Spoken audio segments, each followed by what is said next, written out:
आज 10 मई अल्लाहु अकबर। आज 10 मई 05 AM F1 का फायदा।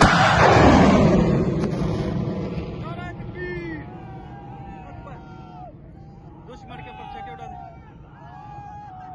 अल्लाहु अकबर।